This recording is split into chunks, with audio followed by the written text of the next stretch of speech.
సమస్య అండి. విజయనగరం జిల్లా గజపతినగరం నియోజకవర్గం జామ మండలంలో ఒక గ్రామం శాసనాపల్లి. ఊరు చుట్టూ నీళ్లు ఉండడం ఈ ఊరు చేసుకున్న పాపం.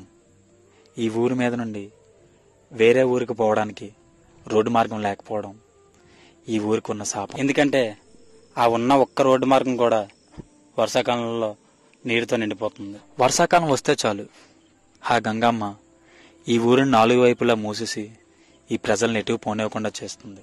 ఈ ఊర్లోని పిల్లలు చదువుకోవాలన్నా, ఈ ఊర్లో ఉండే ప్రజలు నిత్యావసర సరుకులు కొనుక్కోవాలన్నా వీళ్ళు వెళ్ళవలసినది పక్కన ఉండే పెదవేమలి అనే గ్రామం. ఈ రెండూల మధ్య ఉండే దూరం 2 కిలోమీటర్లు. కానీ ఆ 2 కిలోమీటర్లు చేరుకోవాలంటే మధ్యలో ఉండే 200 మీటర్ల గడ్డ దాటాలి. ఈ ఊరు పుట్టినప్పటి నుండి ఈ ఊరి ప్రజలు ఆ 200 మీటర్ల గడ్డపై వంతెన కట్టమని రాజకీయ నాయకుల్ని అడుగుతూనే ఉన్నారు.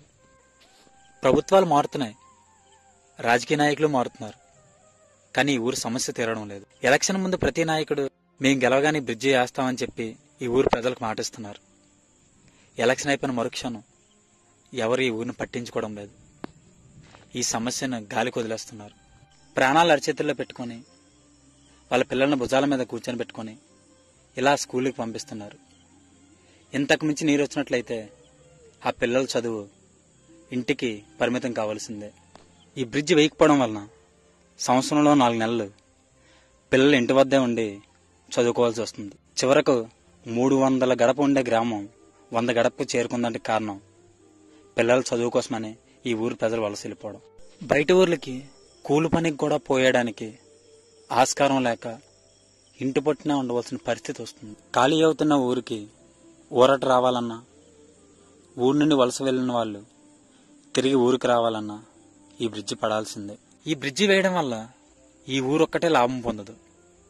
గజపతి నగరం నుండి గంటెడ మీదుగా ఎవరైనా సరే అనకాపల్లి వెళ్ళాలనుకుంటే ఇదైతేనే తక్కువ దూరం. మా ఊరి సమస్యను రాజకీయ నాయకుల వరకు చేరేలా